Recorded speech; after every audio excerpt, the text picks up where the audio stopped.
Hello friends, this is my second part in haloalkanes and haloarenes. In our previous session, we have learnt about introductory part of haloalkanes and their classification.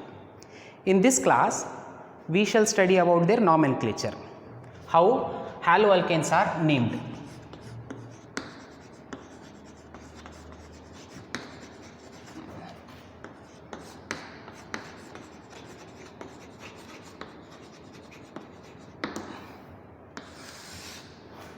You should be aware of nomenclature of organic compounds that you have studied in your first year. A brief revision. You name any compound by looking at the number of carbon atoms in the chain, and we call that as parent chain. Along with this, there are some rules like longest chain rule means you should select the maximum number of carbons in the chain, and that chain is called parent chain or the longest chain. Then you have numbering of substituents. If there are any substituents, if there are any functional groups, then the chain should be numbered in such a way that the functional group or the substituent should be given least number. If there are multiple bonds in the chain, then chain should be numbered in such a way that the multiple bonded carbons get the least number. If substituent as well as multiple bonds are present, then who gets preference? Multiple bond gets preference over the substituents. In haloalkanes, the substituents are halogens. For this reason, if multiple bonds as well as halogens are present, then multiple bonds should be given preference. It means it should be given less number when compared to the halogens. If two different halogens are present in the chain like Cl, chlorine and Br, bromine, then which halogen is given preference? The one which comes first in the alphabetical order is given preference. Okay. Now, haloalkanes naming is done in two ways. One is common naming system and the other is IUPAC system.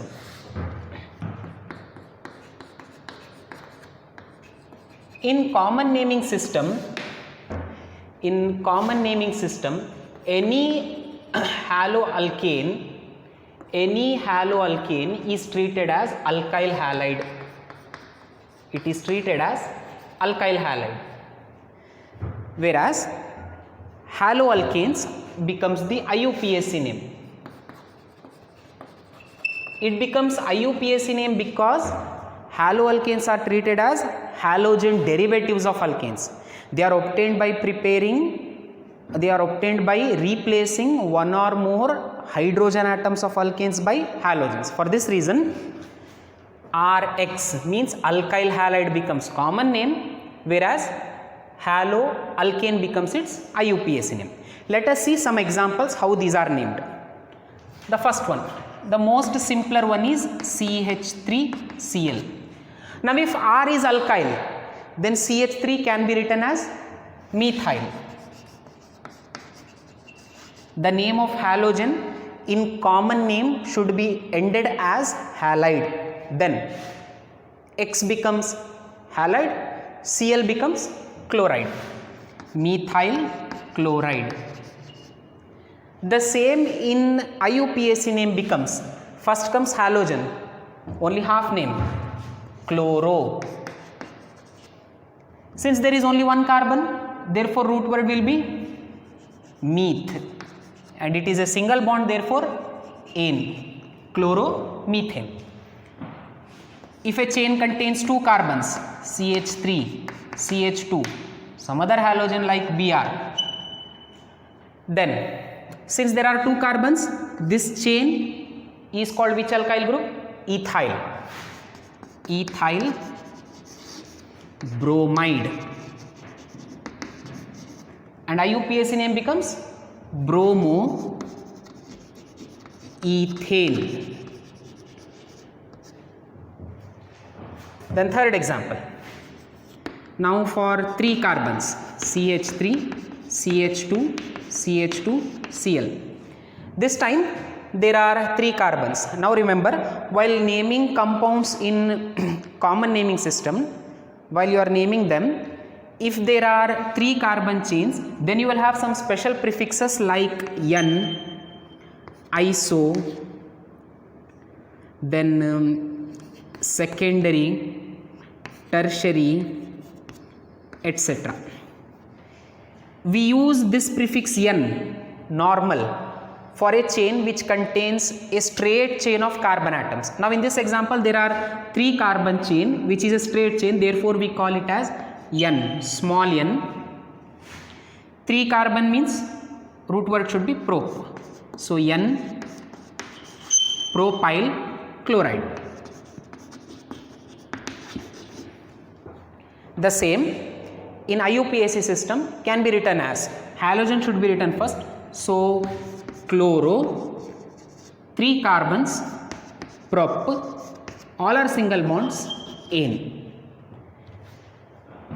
Now more exactly, you can begin numbering. If there are 3 carbons, you can begin numbering this chain in such a way that halogen should be given less number. So the first number should be given to the carbon containing halogen. This becomes 1, 2 and 3. So the more exact name for this compound can be, more exact name will be 1-chloropropane. Some books omit this number because whenever we see only chloropropane, it is to be understood that it is first carbon only. When no number is given, you are supposed to assume that this chlorine is attached to first carbon unless any other number is given. So let us see 4th example. If the chain contains same 3 carbons but halogen is attached to a middle carbon, how do you balance this? CH3, 3 bonds, 1H and CH3. For this example, how do you name? Because there are 3 carbons but halogen is attached to middle carbon or not the terminal carbons, then we call such groups as iso. So iso, 3 carbons means propyl, isopropyl chloride. In this case, while you are writing IUPAC name, you are supposed to number this compound compulsorily, because you cannot simply write chloropropane, because chloropropane name for this compound as well as this compound will confuse us. So from where will you number? Either from right or left. 1, 2, 3. Halogen Cl gets number 2 because it is attached to second carbon. Therefore its name should be 2-chloropropane. Understood? Now these were simpler compounds. Let us see a bigger chain of 4 carbon atoms.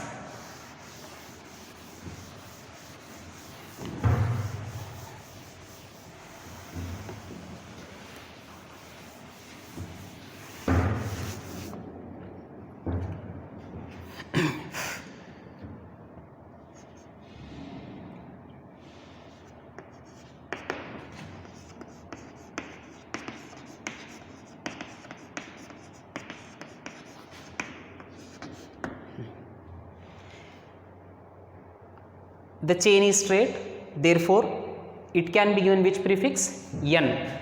N. 4 carbon chain is there, therefore butyl, because it is Cl chloride. Its IUPAC name will be, where will you begin numbering from? Here, 2, 3 and 4. The compound is called 1-chlorobutane. While writing IUPAC name, always remember that the number and the alphabet should be separated by a hyphen compulsorily, and the first alphabet should be a capital letter and not a small letter. Then 6th compound, same 4 carbon root word but with a slight change. Say this carbon is having chlorine. Now how will you name this compound? See, there are 4 carbons, therefore it will be butyl, as it is same butyl chloride. Same butyl chloride. But what prefix should be attached? Is it iso? It is not iso, because from 4 carbons, if only the alkyl groups change, if only the alkyl group position changes, then it is iso. If the position of substituent changes, then it is not iso. Then how do you number them? Look at this example here. Halogen is attached Here halogen is attached to a carbon which is attached to only one carbon.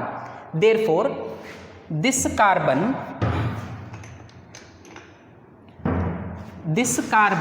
becomes primary carbon. Now in this case, chlorine is attached to a carbon which is attached to two carbons on either sides. Therefore, this carbon becomes secondary carbon. Hence, its name is secondary butyl chloride. While writing IUPAC name, you are supposed to follow longest chain rule as well as lowest number rule. So if I begin numbering the chain from this side, 1, 2, 3, 4, means the carbon to which halogen is attached will get third number. If I count from this side, 1, 2, 3, 4. So according to lowest number rule, this one is correct. So 2-chloro-butane becomes the IUPAC name. Next example, CH3 CH. Out of 4 carbons, I will remove 1 carbon and attach here, CH2Cl. Again look, there are 4 carbons and 1 halogen, but the 4 carbons are not in a straight chain. One of them has been removed and attached to the middle carbon. Then this group is called isobutyl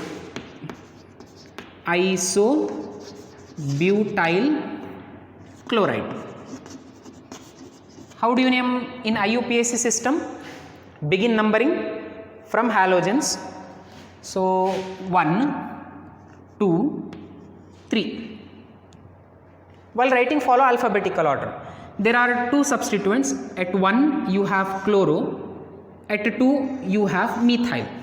Some of you might argue, sir, why don't we number from this side? 1, 2, 3.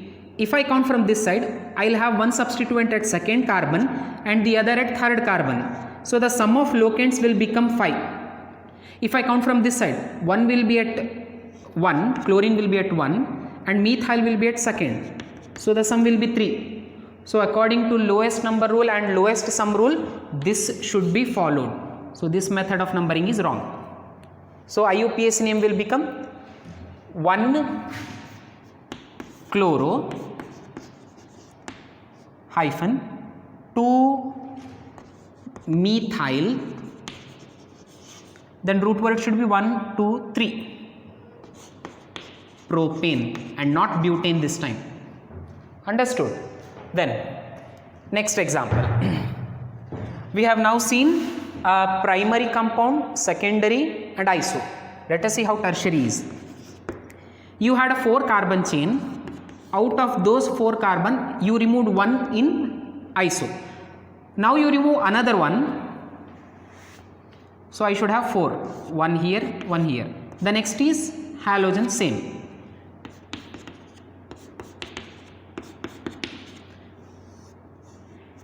So this compound is called tertiary, T-E-R-T.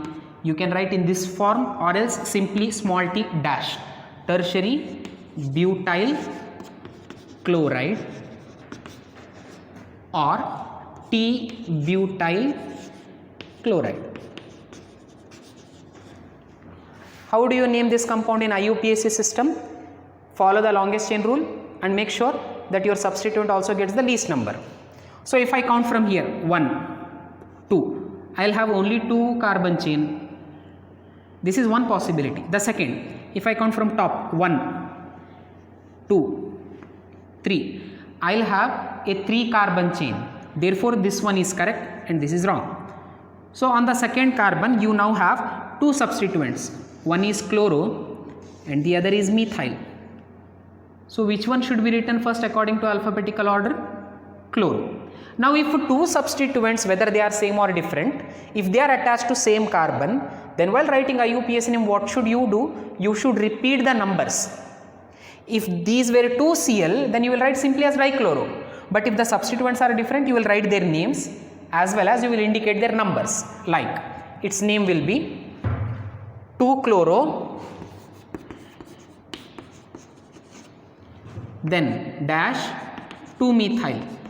Most of you students fail or do not remember to write this number. You directly write 2-chloromethyl. That is wrong.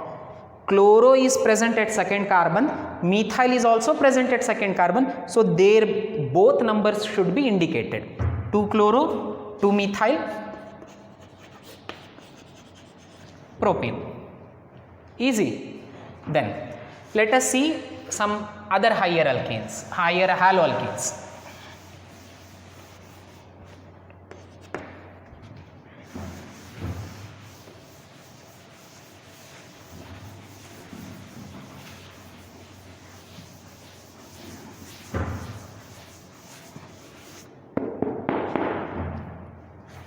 If the chain is of 5 carbons,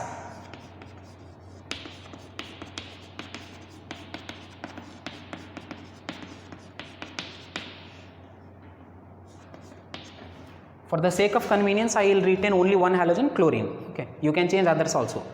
If there are 5 carbon chain, then common name will be N-pentyl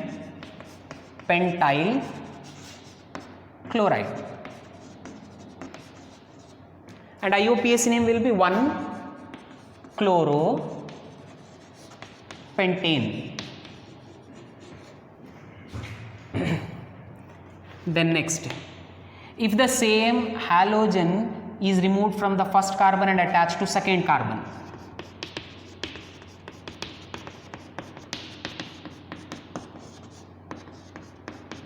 then how will you name? Go back to your 4 carbon chain where this was one such example, numbering from this side and find out the nature of carbon to which chlorine is attached. It is a secondary carbon, therefore secondary pentyl chloride. Then IUPAC name will be 2-chloropentane. You need not remember the common names of all the compounds, because even in exams common names will not be given. I mean, you will not be asked to write the common names of the compounds. You will be given compounds and you are supposed to write their IUPAC names.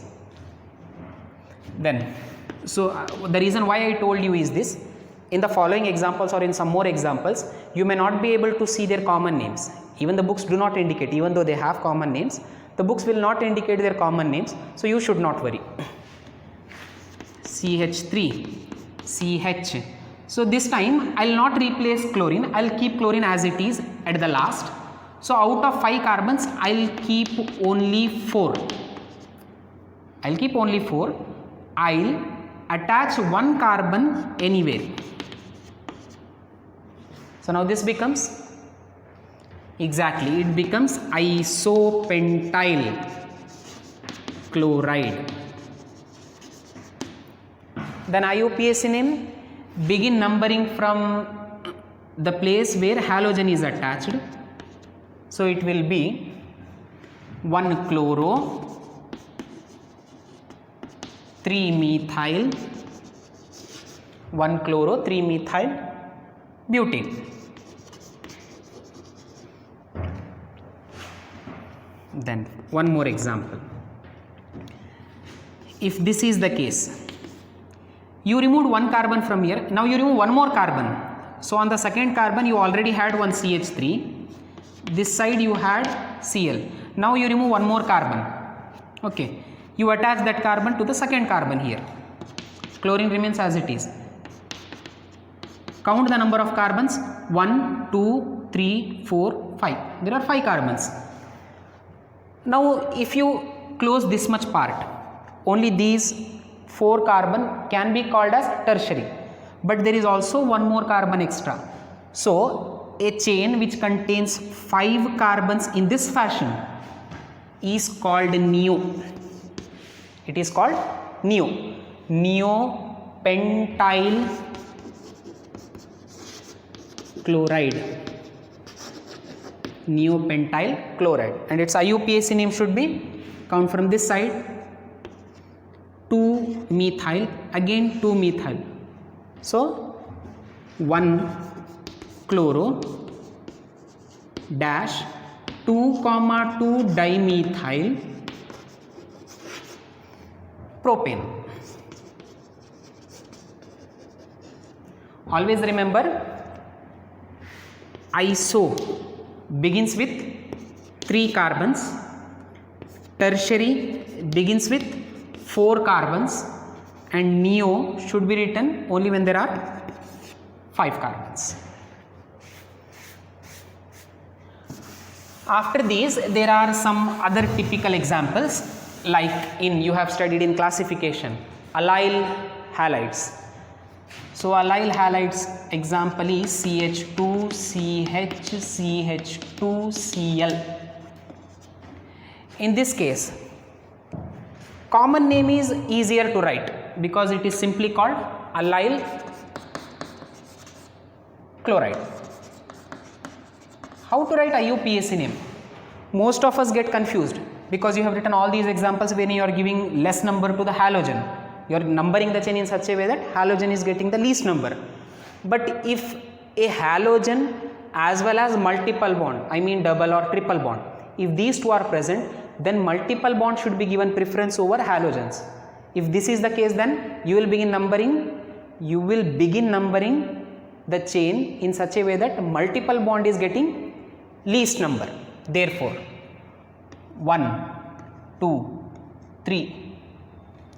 Then how will you name this compound? 3-chloro. How many carbons are there? 3. So prop dash 1 dash ene. Most of the books and most of the teachers, they tend to remove this number. They simply write 3-chloropropene. This is also correct, this is also correct. The most accurate method is to specify their numbers where they are present. Since this also indicates, ene indicates there is a double bond, if no number is given, it is to be understood as the double bond is present at the first carbon only. So both are correct names. Then, can you identify what type of classification this example comes under? It is vinyl group. So 2 carbons containing double bond is called vinyl group. So its name is vinyl chloride. IUPAC name, you will say, sir, you should give numbering in such a way that double bond gets the least number. So begin numbering from here. If I count from here, I will be giving double bond first number. I will be giving halogen second number. So if I count these two, 1 plus 2 is 3. Okay. Now, if I count from this side, 1. If this carbon is given 1 and this is second, 1 double bond, 1 halogen. So 1 plus 1 is 2. So which one is correct method? The second one is correct method and this is wrong. So the IUPAC name for this compound is 1-chloroethene or simply chloroethene.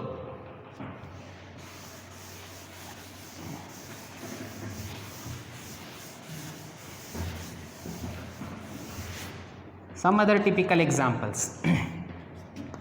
You know what this is, CH3Br. It is chloromethane. Now if I remove one more hydrogen,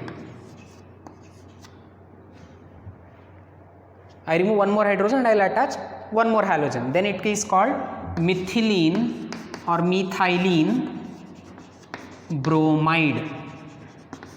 Methylene bromide. Its IUPAC name. See, the parent hydrocarbon is methane, from which you removed one hydrogen, you attached one halogen, then it became bromomethane. Now you will remove one more hydrogen, you will attach one more halogen, then it becomes dibromomethane. If this was Cl2, then its name would have been dichloromethane. Next, CH, I will remove one more hydrogen, I will attach one more hydrogen. Its name should be, you should be knowing its name, common name. It is generally used as an anesthetic agent. Nowadays it is not used, it is replaced by some other compounds. You might have seen this compound in movies also, used for kidnapping.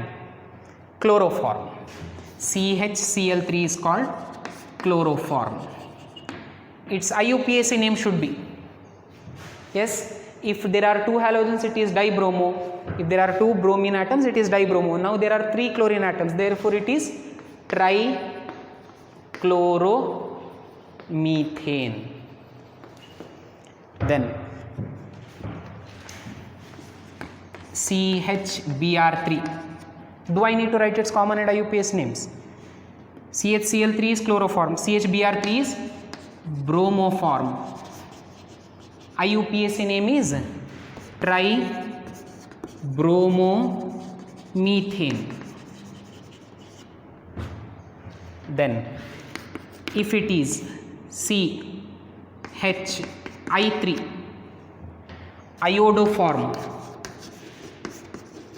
and IUPAC name triiodomethane. Then last compound, if it is CCl4, means I will remove all the hydrogens and I will put all the halogens in it. CCl4, its common name is carbon. There are 4 chlorine, therefore tetrachloride.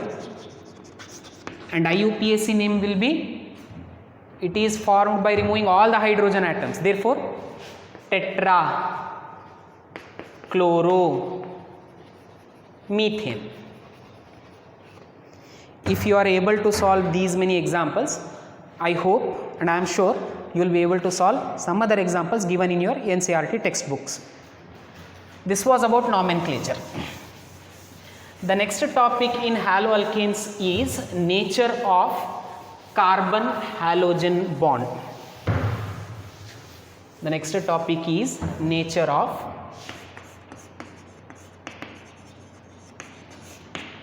carbon halogen bond. A very simple and easier topic. So let us see. We all know that the general formula of haloalkane is RX. If we want this R to be any alkyl group, we commonly take it as methyl group. So I will for convenience write this as C, these 3 are hydrogens, and this could be any halogen. To avoid confusion, I will write X only. I will remove all these bonds. Okay. Now, this X can stand for chlorine, bromine, iodine. Sorry, X can stand for fluorine, chlorine, bromine and iodine, any halogen. Now you know what electronegativity and electropositivity is. Electronegativity is the ability of an atom to pull the electrons towards itself. Now well, you tell me whether this bond is a bond formed by homoatoms or heteroatoms. It is formed by heteroatoms. This means 2 different types of atoms. Now when 2 different atoms are present, when 2 different elements are present, their electronegativity difference will also be different. They both will have different levels of electronegativity and positivity.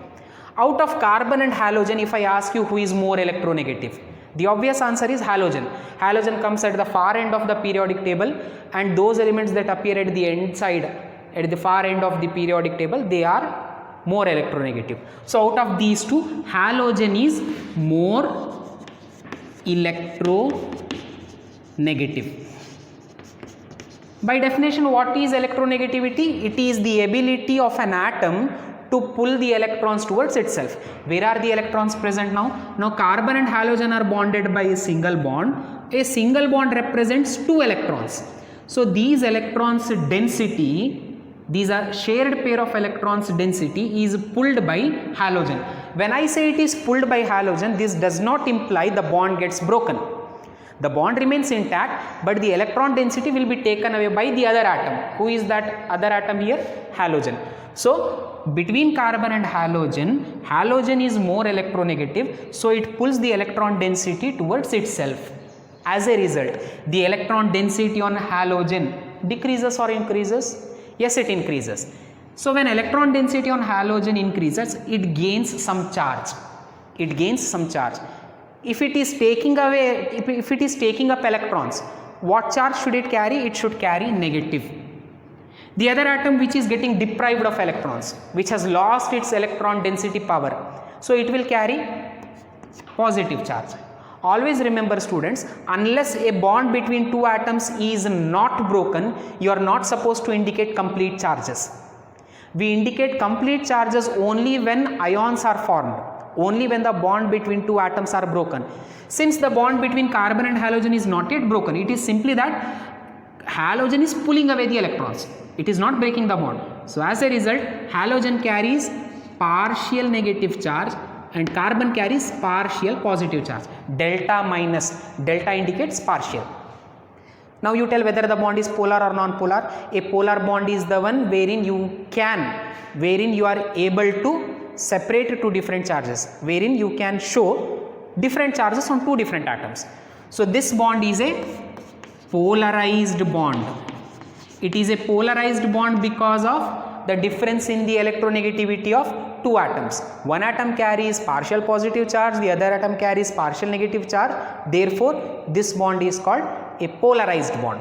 Now when I say polarized bond, when I say one of the atom is more electronegative, then what happens? The atom which is more electronegative takes away the electron density.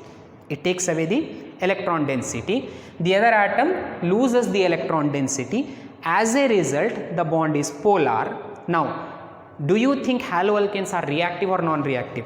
You can tell they are reactive because of the electronegativity difference. Now, if they are reactive, if this X is any halogen out of these, which halogen's presence here will make this bond more reactive or less reactive? That is decided by the position of halogens in the periodic table. You know that these four atoms F, Cl, Br, I, these belong to 17th group. They appear in the periodic table. You should be aware of some general properties of these elements. Down the group, atomic size increases, isn't it? Down the group, atomic size increases. When atomic size increases, the bond length or the atomic radius also increases. This means fluorine is smaller than chlorine, chlorine is smaller than bromine, bromine is smaller than iodine. Which atom is the largest? Iodine is the largest. So any atom which is largest in size will have a bigger radius. The atom with bigger atomic radius will have larger bond length. So if I write CF, CCl, CBr, Ci, out of these four bond lengths, wherein will you find the largest bond length? It is in Ci. So any two atoms which have a longer bond length, they can be broken easily. Larger the bond length, easier it is to break. So out of these four, which one is easier to break? Ci is easier to break. So in terms of reactivity, who is more reactive? Iodine is more reactive than bromine, than Cl, than F. So Ci bond is more reactive. In other words, iodoalkanes are more reactive than bromoalkanes, than chloroalkanes, than fluoroalkanes. Means down the group reactivity increases. Down the group reactivity increases. If this is known, you will be able to understand what kind of reactions haloalkanes undergo in the coming classes. So that's all for now. In the next class, we shall see the methods of preparations of haloalkanes and if possible, their physical properties and chemical properties. Thank you.